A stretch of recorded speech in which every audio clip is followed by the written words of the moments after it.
হঠাৎ একদিন মা মাথার ঘুরে বসে বসে চোখের পানি ছেড়ে কান্দে, আল্লাহ, একটি মাত্র সন্তান তুমি আমারে দিলা, তারে আমি ইসলামের পথে মানুষ করতে পারলাম না, কোরআন শিখাইতে পারলাম না, হাদিসের জ্ঞান দিতে পারলাম না, ইসলামের পথে রাখতে পারলাম না। আমি মা হয়ে আল্লাহ তোমার কাছে ফরিয়াদ করলাম, তুমি শোনো নাই রে আল্লাহ। আল্লাহ যদি নাই তুমি শোনো, আমার মাতাল সন্তানকে তুমি ঈমান দিয়ে দাও, ও যদি মারা যায় যেন ঈমানের সাথে মৃত্যুবরণ করে। জোরে বলো আল্লাহু আকবার। এ মুসলমান শুনে নাও, মা দোয়া করে, মায়ের দোয়া কবুল হয়ে গেছে আল্লাহর দরবারে। ছেলে ডাকতে বলে, মা আমি যাব হাসান বসরির কদমের মধ্যে, কিন্তু আমি উঠতে পারি না, দাঁড়াইতে পারি না, বসতে পারি না রে মা, তুমি যদি একটু হাসান বসরি আমার বাড়ি ডাকতে, আমি খাস তওবা করে নিতাম, আল্লাহ যেন গুনাহ মাফ করে দেয়। এর মা জননী দৌড়াইলেন হাসান বসরির কাছে। হাসান বসরির কদমে যা ডাকতে বলে, হুজুর,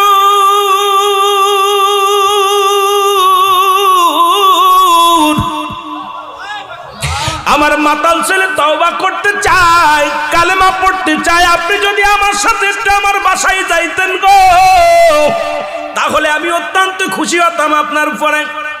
হাসান বসরি ডাক দে কয়, মা গো, তোমার ওই মাতাল ছেলেকে কালেমা পড়ানো তো দূরের কথা, তওবা তো দূরের কথা, ওই ছেলে যদি মারা যায়, ওর জানাজা পর্যন্ত আমি পড়ব না, ওর কবর পর্যন্ত দিব না, মাটি দিব না, জানাজা পড়ব না, গোসল করাবো না। সুতরাং নাফরমান গুনাহগার ব্যক্তি যদি মারা যায়, আমি হাসান বসরি তার কদম সেখানে যেতে পারি না। মা জননী কাঁদতে কাঁদতে চলে আসলেন বাড়ি এসে দরজা খুলে সন্তানের মাথায় হাত বোলাইয়া দিলেন। ছেলে ডাকতে বলে, মা হাসান বসরি কি আসছে? কয় না। কয়, মা গো, কেন আসলো না? কয়, তোর মতো মাতালকে সে কালেমা পড়াবে না, তোর মতো মাতালকে সে তওবা করাবে না। ছেলে চোখের পানি ছেলে ডাকতে বলেন, মা গো,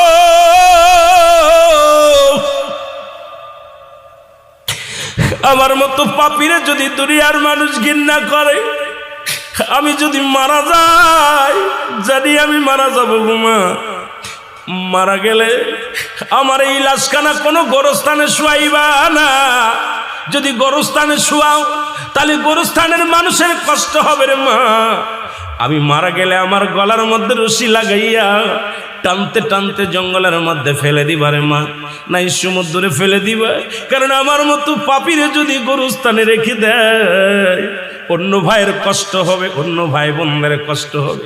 এই জন্য মা গো, আমার দেহ কানা তুমি দুনিয়ার মধ্যে কোথাও দাফন করবা না। মা একটা দাবি করে, যার দুনিয়ার মধ্যে ভুল করেছি রে মা, আমি ক্ষমা চাই। কানতে কানতে সন্তান দুনিয়া থেকে বিদায় হয়ে গেল। আল্লাহু আকবার বলুন। সন্তান মারা গেল, জনম দুঃখিনী মা চোখের পানি ছেড়ে কান্দে, মালিক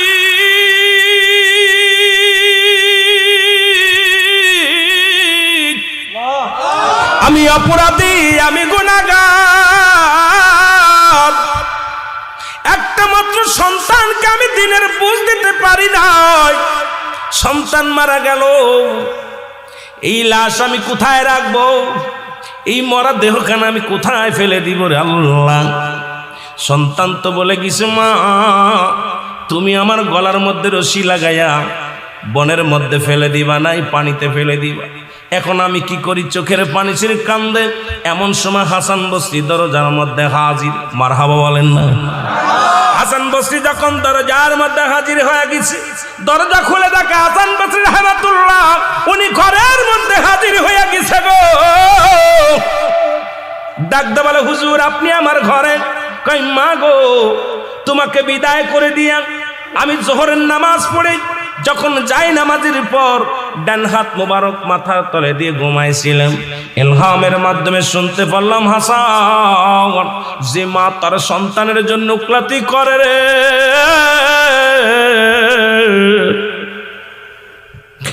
হাসান রে আজকে মা সন্তানের পক্ষে গেছে রে, ওই সন্তানের ফরিয়াদ আমি আল্লাহ কবুল করেছি। আমি আল্লাহ সন্তানের তওবা কবুল করেছি, কারণ মায়ের হাতটা আমি বিফলে যেতে দিই নাই। মা জননী হাত উঠাইছে সন্তানের হইয়া, আমি আল্লাহ কবুল করে নিছি রে হাসান। তুমি যাও, মায়ের চোখের পানি জমিনের মধ্যে পড়ে, আমি আল্লাহ সইতে পারি না। তুমি যাই ওই সন্তানকে গোসল করাইবা, তুমি ওই সন্তানকে কাফন পরাইবা, তুমি ওই সন্তানকে দাফন করাইবা, কারণ আমি আল্লাহ ওই সন্তানের ফরিয়াদ তওবা কবুল করে নিছি। জোরে জোরে বলো মারহাবা। হাসান বসরি ডাকতে বলে, মা মা গো,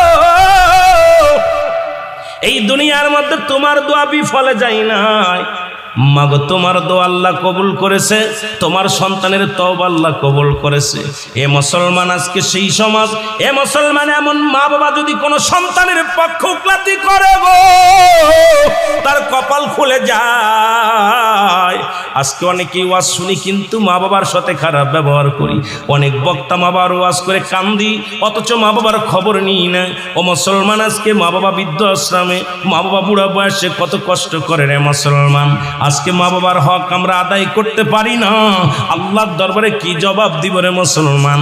আমি এই জন্য আমি আপনাদেরকে বলে যাই, তওবা করবা বেশি বেশি, আর মা বাবার যত্ন করবা বেশি বেশি গো। মা বাবারেও খুশি রাখবা, আমার আল্লাহ আল্লাহ রাসূলকেও খুশি রাখবা, ইসলামের বিধান মেনে চলবা, দুনিয়া আখিরাত দুইটাই শান্তি পাবা। জোরে জোরে বলেন ঠিক কি না? এ মুসলমান, গভীর মনোযোগ। লা ইলাহা, নাই কোনো ইলাহ ইল্লাল্লাহু, এক আল্লাহ ছাড়া, মুহাম্মাদুর রাসূলুল্লাহ, আল্লাহ পাকের প্রেরিত রাসূল বা বান্দা হলো নবী। মারহাবা বলো। আর একটু জোরে। আল্লাহ পাক একমাত্র ঠিকানা হলো রাহমাতাল লিল আলামিন। নবীকে ভালোবাসো, আল্লাহর প্রেমের ডুব দাও রে মুসলমান। এই কালেমা পড়লেন পৃথিবীর মধ্যে, এই কালেমা পড়ে ইসলামের মধ্যে ঢুকলা। আজকে মুসলমান, তুমি আল্লাহ ছাড়া কোনো মাবুদ নাই, অথচ আজকে বাংলার জমিনে মুসলমানেরা কোরআন নিয়ে অবমাননা করা হয়।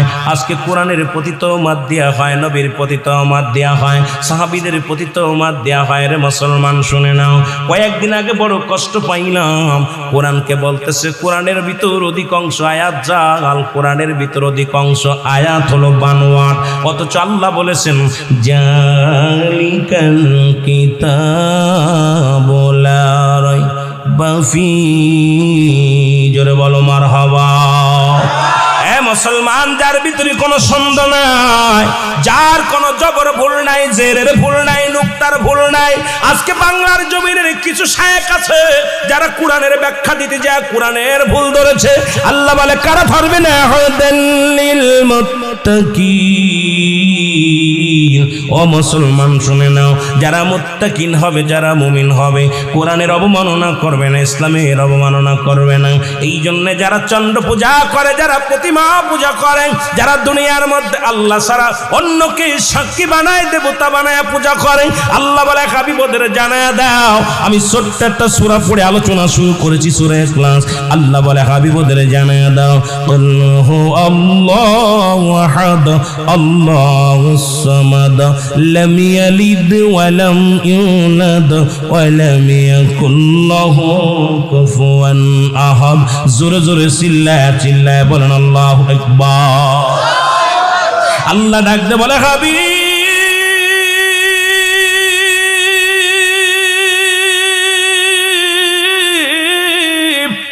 আপনি ওদের জানা দেন আমি আল্লাহ এক। যারা চন্দ্র পূজা করে বন্ধ করতে বলেন, যারা প্রতিমা পূজা করে বন্ধ করে দাও, যারা দুনিয়ার মধ্যে দ্বিতীয় খোদা বানায় তাদের বলে দাও আমি আল্লাহ এক, আমি আল্লাহ এক, আমার কোনো দ্বিতীয় নাই। পৃথিবীর মধ্যে কারো জন্মতেই নাই, কারো থেকে জন্ম নেই নাই। আসমান জমিনের ভিতরে আমার সমকক্ষ আর কেউ নাই। জোরে বলেন ঠিক কিনা? পূজা করবো কার? জিকির করবো কার? বন্দেগি করবো কার? জিন্দেগি করবো কার? সব কিছুর মালিককে। আরো জোরে বলেন সব কিছুর মালিককে। একটু জোরে জোরে চিল্লায় বলা যাবে না আল্লাহু আকবার। আর একটু জোরে জোরে চিল্লায় বলা যাবে না আল্লাহু আকবার। এ দুনিয়ার মুসলমান শোনে নাও, এই জন্য আমি আজকে অনেক যুবক ভাইয়ের আছো গো, যুবকদের বলে যাই, এই কালেমা পড়লেন, এ দুনিয়ার মুসলমান, কালেমার জন্য কত যুবক জীবন দিয়া গেল, এই কালেমার জন্য জীবন বাজি রাখলো। শুধু লা ইলাহা নাই কোন ইলা ইল্লাল্লাহু এক আল্লাহ ছাড়া, মুহাম্মাদুর রাসূলুল্লাহ আল্লাহ পাকের প্রেরিত রাসূল বা বান্দা হলো। এই কালেমার ওয়াজ যদি করি রাত কেটে যাবে রে মুসলমান, দেখা যাক কত পর্যন্ত আগাইতে পারি। আমি আপনাদের কয়েকটা কথা বলে যাই, দিলের কান্ডা লাগায় শুনে নেন। এই যুবক ভাইয়েরা শুনে নাও, এই যুবক কালেমা পড়লেন। কে পড়ল রে? দুনিয়ার মধ্যে আব্দুল হুজ্জাব নামে একজন যুবক কালেমা পড়লেন। লা ইলাহা নাই কোনো ইলা ইল্লাল্লাহু এক আল্লাহ ছাড়া। সে জিকির করতে লাগলেন আর কয় ইল্লাল্লাহু ইল্লাল্লাহ লা ইলাহা, আরো জোরে বলেন ইল্লাল্লাহু ইল্লাল্লাহ। হুজ্জাব কালেমার পাগল হয়ে গেল, বকরি চড়াইতে মাঠে যায়, বন্ধু বান্ধব কত রং বিরঙের গান গায়, বন্ধু বান্ধব গুলো সব আনন্দ ফুর্তির মধ্যে থাকে। আর হুজ্জাব কি করে? কালেমা পড়ে। বকরিগুলো কালেমা শুনে তাকায় রয়েছে হুজ্জাবের দিকে। ও মুসলমান, হুজ্জাবের চাচার কাছে খবর আসলো, ছোট্টবেলা হুজ্জাবের বাবা মারা যায়, মা জননী অন্য পুরুষের সঙ্গে বিবাহ বন্ধনে আবদ্ধ হয়েছে। আমার যুবক বাজানরা সামনের সারিতে দেখেছি অনেক যুবক বাবারা বসে আছো, কারণ আগামী দিনের প্রজন্ম তোমরা এই যুবকরা আজকে যুবক বয়সে যেখানে থাকার দরকার ছিল গানের প্যান্ডেলে আসছো, জান্নাতের প্যান্ডেলে। আমি আপনাদের কিছু কথা বলে যাই, কারণ যুবক বয়সে হবে জান্নাতি। আল হাসান আল হুসাইন হবে যুবকদের সর্দার, জান্নাতের সর্দার। যুবক বয়সে একবার আল্লাহ বলা আর বৃদ্ধ বয়সে 1000 বার বলা সমান হবে না। সুতরাং আজকে যুবক ভাইয়েরা, যুবক সমাজের উদ্যোগেও মাহফিল, যদিও চেয়ারম্যান বাড়ির মাহফিল, তবুও যুব সমাজের উদ্যোগের মাহফিল। যুবক ভাইয়েরা ফিরে আয়, ফিরে আয়, ফিরে আয়, দিন ইসলামের মধ্যে ফিরে আয় যদি শান্তি পেতে চাও। জোরে বলেন ঠিক কি না? হুজ্জাব কি করলেন? কালেমা পড়লেন। খবর এসে গেল চাচার কাছে, ও আমাদের নেতা, আমাদের মালিক, তোমার বাতিজা কালেমা পড়ে। কি সেই রাগ কালেমা পড়ে? সদা সর্বদা যখন কালেমা পড়ে তখন আমাদের বকরিগুলো খানা খায় না, উটগুলো খানা খায় না। ওই পাগলটার মুখের দিকে তাকায়া থাকে, পেল পেল করে তাকায়া থাকে। বলে হুজ্জাবরে ডাকো, সে কি কালেমা পড়েছে। ডাক দিয়ে হলো, কয় চাচা বাতিজা। দুজন পাশাপাশি বসলেন। এখন চাচাই জিগায় বাতিজারে, তোমার মালিককে? তোমার মালিককে? বলে কেন বাবা? আমার মালিক আমার আল্লাহ। জোরে বলেন মারহাবা। আমার মালিক কে? জোরে জোরে চিল্লায় বলেন কে? এবার হুজ্জাবের চাচা কয়, না বাতিজা, তোমার মালিক আমি। কারণ তোমারে খাওয়ায়, তোমারে পড়ায়, তোমার সমস্ত দায়িত্ব হলো আমার। সুতরাং তুমি আমার কর্মচারী, আমি তোমার মালিক। নাউজুবিল্লাহ বলেন না? আর একটু জোরে বলেন। বাতিজা কয়, চাচা আপনার মালিক কে? আমার মালিক যদি আপনি হন, আপনার মালিক কে? কয় বাতিজা রে, তুমি যে পড়াশোনা করছো, ভুল পড়াশোনা করছো। আমার মালিক আমি নিজেই। জোরে বলেন নাউজুবিল্লাহ। বাতিজা বলে, চাচাই বলে, বাতিজারে তোরে খাওয়াই কে? কয় আল্লাহ। কে খাওয়ায়? জোরে বলেন কে খাওয়ায়? কার জন্য সুদ খাও? কার জন্য ঘুষ খাও? কার জন্য ব্যভিচার করো? কার জন্য অন্যায় করো? কার জন্য জুলুম করো? এই বাড়ি থাকবে না, গাড়ি থাকবে না, সব কিছু আমার আল্লাহ চূন্য বিচ্ছিন্ন করে দিবে। আমি আস্তে আস্তে আলোচনায় গেলে বুঝতে পারবেন। আজকে তোমরা ও মুসলমান, ফিলিস্তিনের মুসলমান, মুসলমানদের আঘাত করে ইসরায়েলের জানোয়ারগুলো শুনে রাখো, পৃথিবীর মধ্যে যারা খুদাই দাবি করেছিল, আল্লাহ তাদের ধন ভান্ডারের মালিক বানায়া দিয়েছিল, তারা দুনিয়ার মধ্যে নাই, তোমরাও থাকবা না। হয়তো 100 বছর, 50 বছর, 60 বছর বাঁচবা, কিন্তু তুমি আর এক ভাইয়ের রক্ত নিয়ে খেলা করো, ওই ভাইয়ের চোখের পানি বিফলে যাবে না। আমার আল্লাহ ছাড় দেয়, ছেড়ে দেয় না। জোরে কোন ঠিক কিনা? আর এই দুনিয়ার পাহাড় করতেছ, পাহাড় ধন সম্পদের পাহাড় করলাম, এই ধন সম্পদ খাবে পোকে, তোমার দেহ খাবে পোকে, ধন সম্পদ খাবে লোকে। জোরে বলেন ঠিক কিনা? এই বাড়ি গাড়ি চেয়ারম্যান সাহেব খাইতে পারবেন, এটা হয় ছেলে খাবে, নাতি খাবে, প্রতিবেশী খাবে, কিন্তু ওনার দেহখানা খাবে পোকে। এই জন্য পোকে যেন দেহটা না খায়, সেই কাজ করার দরকার আছে কিনা? সেই কাজ হলো জান্নাতের বাগান, নামাজ, রোজা, হজ, যাকাত, ইসলামের বিধান মেনে চলতে যদি পারো, তোমার দেহটা যদি সুন্দরভাবে ইসলামের মধ্যে গঠন করতে পারো, তোমার দেহটা কবরের ভিতরে সম্মানের সাথে থাকবে, তোমার কবরে তোমার দেহটা থাকবে, সুন্দর থাকবে, ফেরেশতারা তোমার কবরে সালাম দিবে, তোমার যত্নে রাখবে, আরামে রাখবে। আর যদি তোমার দেহখানা যদি ইসলামের বিধান না মেনে চলে যাও, ওই দেহখানা কবরে ঢুকার সঙ্গে সঙ্গে পোকে খাওয়া শুরু করবে। জোরে বলেন ঠিক কিনা? আমার ভাইরা, আমার বন্ধুরে, বাতিজা বলে, চাচা খাওয়ানোর মালিক আল্লাহ, রিজিকের মালিক আল্লাহ, হায়াতের মালিক আল্লাহ। কে কে? জেনে বলেন কে? আল্লাহ। চাচাই কয়, না রে বাতিজা না, ওই কালেমা ছেড়ে দে, ওই ভণ্ডামি ছেড়ে দে, ওই কালেমা পড়া যাবে না, কালেমার অর্থ জানো? কই জানি, আল্লাহ ছাড়া কোনো মাবুদ নাই, রাসূল তার প্রেরিত বান্দা। কয় না রে বাতিজা না, এই কালেমার অর্থ হলো আজ থেকে খানা বন্ধ, তুমি আর খাইতে পারবা না। চাচা বাতিজা কয়, বাতিজা আলহামদুলিল্লাহ, যদি কালেমার অর্থ খানা বন্ধ হয়, আমি গোলাম আজ থেকে খানা খাবো না, আমি গোলাম আমার জীবনে একটা খানা খাবো না। যদি কালেমার অর্থ হয় খানা বন্ধ, চাচা খানা ছেড়ে দিলাম, তবু মধুর কালেমা ছাড়ব না, লা ইলাহা ইল্লাল্লাহ। এ মুসলমান, গভীর মনোযোগ, কথাগুলো বললে বুঝতে পারবেন। জগৎ বিখ্যাত একজন আল্লাহর মাহবুব বান্দার কথা বলে আমি শুরু করি, তওবার কথা দিয়া শুরু করি। হে মুসলমান, এখানে আসছি কিছু আমল নেওয়ার জন্যে, এখানে আসছি গুনাহ মাফের জন্যে, এখান থেকে যেন আল্লাহ মাসুমের মাসুম বানায় দেয়। জীবনে কত অন্যায় করলাম, জীবনে কত পাপ করলাম, জীবনে কত অপরাধ করলাম। আল্লাহ, রিয়াজুল জান্নাহ বেহেশতের বাগান পাইলাম, এই বাগানের খাতিরে আমাদেরকে তুমি ক্ষমা করে দাও। জোরে বলেন আমিন। এই দুনিয়ার মুসলমান,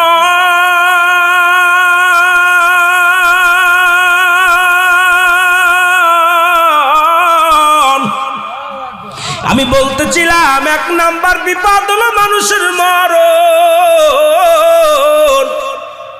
দুই নাম্বার বিপদ হলো মানুষের কবর, তিন নাম্বার বিপদ হলো কিয়ামতের ময়দান। একটার পর একটা বিপদ রে মুসলমান। এই মরণের কথা বলতে যাইয়া আমি আপনাদেরকে বলতেছিলাম, সবচাইতে সহজ মৃত্যু যদি এত কঠিন হয়, তাহলে তাদের কঠিন মৃত্যুটা কত কঠিন হয়। ও দরদি বন্ধু, একটা কথা বললে বুঝতে পারবেন রে মুসলমান। মা মরিয়াম আলাইহিস সালাম, ঈসা ইবনে মরিয়ামের মা, ঈসা নবী একদিন বসে আছে, মা মরিয়াম ডাকতে বলে, বাবা বাজারে যাও, কিছু ফল নিয়ে আসো আমার জন্য, আমি দুঃখিনী মা, কিছু ফল খাবো। মা মরিয়াম যখন হুকুম দিলেন, হযরত ঈসা আলাইহিস সালাম কি ফলের সন্ধানে ঈসা নবী ছাকা নিয়ে ঝুড়ি নিয়ে চলে গেলেন ফল আনতে। বাজারে যখন ফল আনতে চলে গেলেন, আজরাইল আলাইহিস সালাম জমিনের মধ্যে আগমন করলেন। কত ছেলে কলেজে পড়ে লেখাপড়া করে চাকরি করবে, আজরাইল সামনে খাড়া হয়ে গেছে, মোটর সাইকেল নিয়ে গেছে, শেরপুরে বাজারে পথের মধ্যে লাশ হয়ে ফিরেছে। কত কপি বাবারে আমার বিদেশের মাটিতে গেছে টাকা কামাইতে, লাশখানা কফিনে করে এসে গেছে। জোরে বলেন ঠিক কিনা? কারণ মরণের কোনো সময় নাই, টাইম নাই, কখন মৃত্যুবরণ হয়ে যাবে, কখন যেন মালাকুল মউত চলে আসবে কেউ বলতে পারি না রে বাবা। এই জন্যে আমি আপনাদেরকে বলে যাই, অনেকে মনে করি বুড়া হলে নামাজ পড়বো, বুড়া হলে রোজা রাখবো, বয়স হলে, এখনো তো বয়স হয় নাই। কারণ মরণের কোনো সিরিয়াল নাই, কে কখন চলে যাবে কেউ বলতে পারি না। জোরে বলেন ঠিক কিনা? আমার ভাইরা, আমার বন্ধুরা,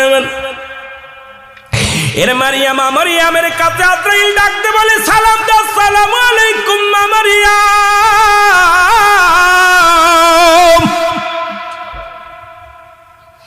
মা মারিয়াম আলাইকুম আসসালাম, কে গো তুমি? বলে ও মা গো, আমি হলাম আজরাইল। আল্লাহু আকবার বলেন। আজরাইল রে, তুমি কিসের জন্য আসছো? কয় মা গো, আল্লাহর হুকুম হয়েছে তোমার জানটা এখন বাইর করব, তোমার রূহটা এখন এই মুহূর্তে তোমার রূহটা ছিনিয়ে নিয়ে হবে, এখনই তোমাকে মৃত্যুবরণ করতে হবে, তোমার রূহটা নিয়ে যাওয়ার হুকুম হয়েছে আমার উপরে। জোরে বলেন আল্লাহু আকবার। আর একটু জোরে বলেন আল্লাহু আকবার। মা মারিয়াম একটা চিৎকার মেরে বলে, আজরাইল,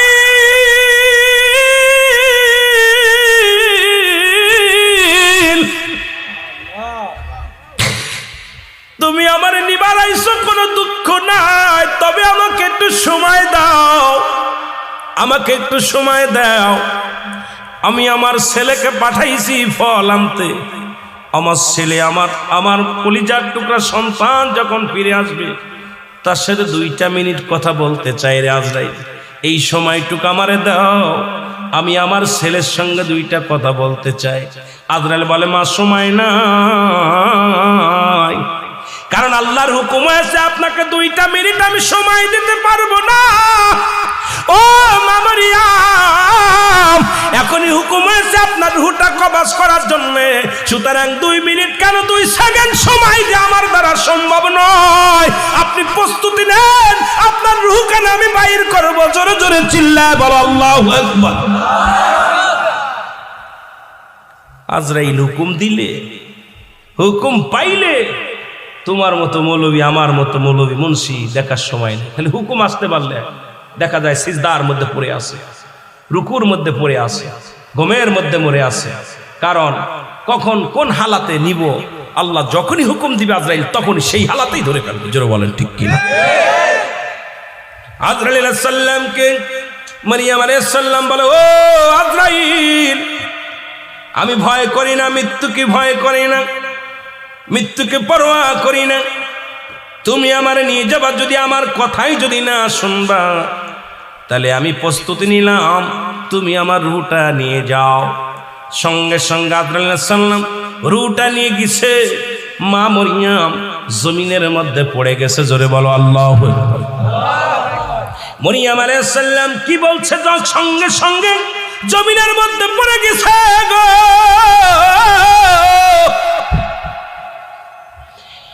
ঈসা আলাইহিস সালাম ফলমূল নিয়ে বাড়িতে এসে দেখে মা জননী পড়ে আছে ঘরের দরজায়। ঈসা আলাইহিস সালাম চিন্তা করছে, মা ঘুমায়, মাকে ডিস্টার্ব করা যাবে না। ফলের জাকা মায়ের মাথার গড়ে রেখে ঈসা আলাইহিস সালাম দাঁড়াই রইলেন, মা কখন জাগবে, মা কখন উঠবে, কখন ফল খাবে। বল বাবা তুমি ফল আনছো নি? ঈসা আলাইহিস সালাম দূরে দাঁড়ায় রইলেন, আম্মা মারিয়াম ঘুমাইতেছে। ও মুসলমান, অনেকক্ষণ চলে যায়। ঈসা আলাইহিস সালাম কা, আমার মা আমার বাড়িতে যখন পা রাখতাম রে, আমার দুঃখী মা পায়ের শব্দ শুনে কোনোদিন ঘুমাই নাই রে। আমার জনম দুঃখিনী মা যখন আমি ঘরে ফিরে আসতাম, পায়ের শব্দ শুনিয়া বলতো, ঈসারে আইসো নি বাবা? ও বাবা তুমি কি করে আইসো? আজকে যেহেতু মা ডাকে নাই, মার কোনো অসুখ হলো নি। মায়ের হাতটা যখন ধরলেন, দেখে মায়ের আর প্রাণ পাখি নাই, মা দুনিয়া থেকে নেছে বিদায়। চোখের পানি ছেড়ে কান্দে আর বলে, আল্লাহ, মায়ে আনতে বললো ফল, মায়ের বুঝি পরাণে ফল চেয়েছিল, আমি ফল আনিয়া মাকে আর পাইলাম না, তুমি মাকে নিয়ে গেলে আমার আল্লাহ, তুমি আমার মা জননীকে নিয়ে গেলা। চোখের পানি ছেড়ে কাঁদতে লাগলেন।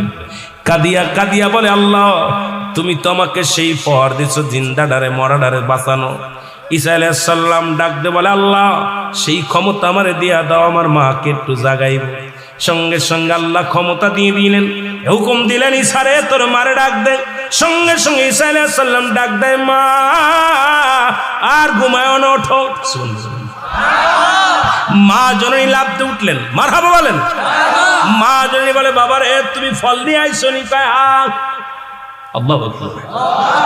মা গো তুমি আর ফল খাইতে পারবা না গো মা, ফল তো নিয়ে আসলাম, তুমি আর জগতে নাই, তবে একটা কথা জানার জন্য তোমারে জাগাইছি গো মা। মা বলে বাবা কিসের জন্য জাগাইলি বল? কয় মা গো তোমার সঙ্গে আজরাইল কি রকম আচরণ করেছে আমি জানতে চাই। আল্লাহু আকবার বলে। তোমার সাথে আজরাইল আলাইহিস সালাম কি রকম আচরণ করেছে জানতে চাই। মা মরিয়ম ডাকতে বলে বাবা ঈসা রে, তোরে দুনিয়ায় আনতে যত কষ্ট হয়েছে বাবা, এই দুনিয়ার মধ্যে আজরাইল আমার জানটা যখন বাইর করেছে, আমি এত বড় যন্ত্রণা, এত কঠিন যন্ত্রণা ইতিপূর্বে কোনদিন পাই নাই। জোরে জোরে চিল্লায় বলা যাবে না আল্লাহু আকবার। ঈসা আলাইহিস সালাম একটু ক্ষিপ্ত হয়ে গেছে। আমার মা জানটা এত কষ্ট করে, আজরাইল আজরাইল। আল্লাহ কয় যা আজরাইল, আমার বন্ধু ডাকছে, শুনে আই কি কর। আজরাইল শুনে শেষে কয় হুজুর আসসালামু আলাইকুম। ওয়ালাইকুম আসসালাম। বলো আমার মা জানটা কেমনে নিছো? তো হুজুর আমার তো আপনি দেখছেন আমার পা জমিনের ভিতরে, মাথাটা আকাশে, আসমানে আমার মাথা মুবারক। সারা পৃথিবীর পানি যদি আমার মাথার ভিতরে ঢেলে দেয়, একটু পানি জমিনের মধ্যে পড়বে না। আমি এত বড় দানব হুজুর। আমি তো সবার জান কবাজ করার জন্য দুনিয়া আসি না, একমাত্র আল্লাহ প্রিয় বান্দাদেরকে, বান্দিদেরকে জানটা, রুহটা নেওয়ার জন্য আমি আদবের সঙ্গে আসি। সুবহানাল্লাহ বলেন না। অন্য এই সমস্ত ঘুষখোর, সুদখোর, জিনাখোর, ব্যভিচারখোর, বেনামাজি জানটা কবাজ করতে আজরাইল দুনিয়া আসে না। উপর থেকে একটা হুক্কার দিবে, রুহটা সঙ্গে সঙ্গে বাইরে হয়ে যাবে। আর যে আকৃতি ধরবে, ধরার সঙ্গে সঙ্গে কলিজাটা কমিতে পারে, হয় পিছনের রাস্তা দিয়ে, সামনের রাস্তা দিয়ে, চোখ দিয়ে, কান দিয়ে, নাক দিয়ে, কোন জায়গাতে বাইর হবে, পালানোর জায়গা পাবে না। ঠিক কিনা? পালানোর কোনো জায়গা পাবে না। আজরাইল বলো আমার মা জানটা কেমনে করেছে? হুজুর আপনার মাকে আমি সালাম দিয়ে শুধু আপনার মায়ের বুকের উপরে হাত মুবারক রাখছি, এরকম আস্তার গায়ে টাচ দিছি। কোন রকম সন্তান যেমনি মায়ের বুকে দুধ খাইতে খাইতে ঘুমায় যায়, ঠিক আপনার মায়ের জানটা আমি ঠিক এইরূপ ভাবে আমি কবাজ করেছি। জোরে বলেন না মারহাবা। মারিয়াম আলাইহিস সালাম বলতেছে আজরাইল তুমি কি শুনাইলা? এত সহজ মৃত্যু আমাকে এত কঠিন দিছো, আমার সমস্ত দেহের মধ্যে মনে হচ্ছে যে আমার চামড়া ছুলে তুমি কাঁচা মরিচ, এই শুকনা মরিচ আমাকে যেন সমস্ত মরিচ এবং লবণ ডলে দিছো। এত যন্ত্রণা, এত কষ্টে আমার জীবনে আমি এই হায়াতের জিন্দেগিতে আমি পাই নাই। আল্লাহু আকবার বলেন।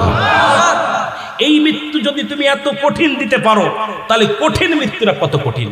আজরাইল বলে মাগো, পৃথিবীর মধ্যে ওই সমস্ত নাফরমান বান্দাদের রূহটা এমন ভাবে নেওয়া হবে, তাদের গায়ের যন্ত্রণা কিয়ামত পর্যন্ত গা থেকে যাবে না। তাদের যন্ত্রণায় ওই কবরে যত ভয়াবহ আযাব আছে, কবরের ভিতরে যত ভয়াবহ জাহান্নামের আগুনের মধ্যে, যত জাহান্নামের অগ্নিকাণ্ডে যত ভয়াবহ আযাব আছে, তার চাইতে সবচেয়ে কঠিন ভয়াবহ আযাব হলো মৃত্যু যন্ত্রণা তাদের। আল্লাহু আকবার বলেন। আরো জোরে, আরো জোরে। তাহলে ইয়া দ্বারা বোঝা গেল যে আমার আপনার রূহটা কেমনে বাইর করে। আমি আপনি এত ফালাফালি করতেছি, এত বাড়াবাড়ি করতেছি, ঘটনাটা কি? ঠিক এই রকম হযরতে আপনার ইদ্রিস আলাইহিস সালামকে জান্নাতের মধ্যে আছে। সুবহানাল্লাহ বলেন না। আরো জোরে বলেন, ভালো করে বুঝে নেবেন। ইদ্রিস আলাইহিস সালাম জান্নাতের মধ্যে আছে, রূহটা কবাস হলো। এরপরে ইদ্রিসকে আবার জিন্দা করলো, আবার তাকে জান্নাতে দিল।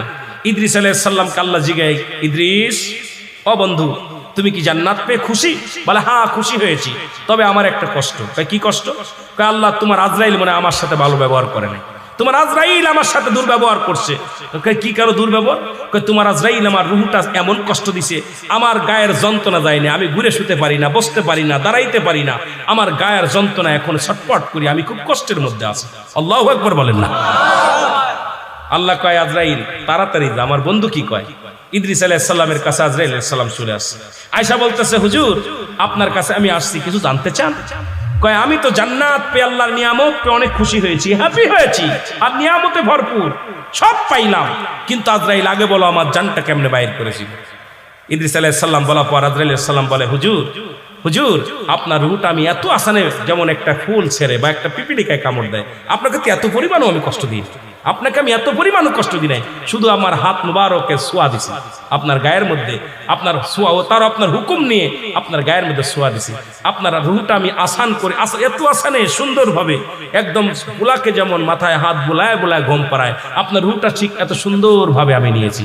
ইদ্রিস আলাইহিস সালাম একটা চিৎকার মেরে বলা, আজরাইল এই যন্ত্রণা এত সহজ মৃত্যু যদি এত কঠিন হয়, তাহলে তুমি যাকে কষ্ট দিয়ে মারবে তাদের কত কঠিন হবে। জোরে জোরে চিল্লায় বলো আল্লাহু আকবার। এই পৃথিবী চিরদিন থাকার জায়গা নাই, অন্ধকার কবর যে তোমার আসল ঠিকানা রে মানুষ, অন্ধকার কবর যে তোমার। এই আমি চলে যাব, আমায় তোমরা ভুইলা যাইও না, আমি চলে যাব, আমার মরণ আসিবে কখন কেউ তো জানি না, আমার মরণ। এর কত মানুষের দাপন করাইলা রে,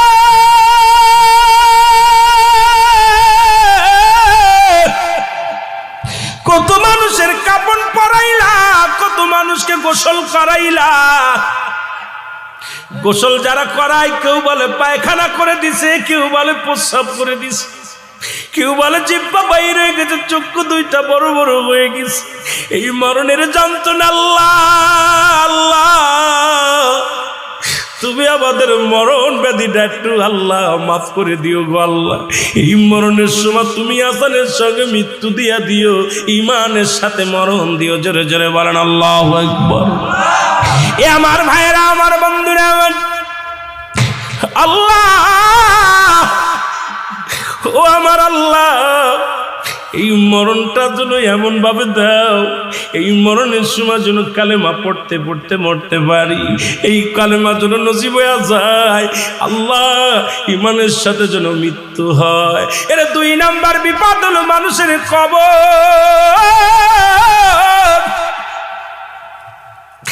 এত ভয় আজকে মানুষের, কবরের ভয় নাই। কদিন আগে দেখলাম দাদারে মাটি দিয়া নাতিরা দাদার সঙ্গে সেলফি তোলে কবরে শুয়ে।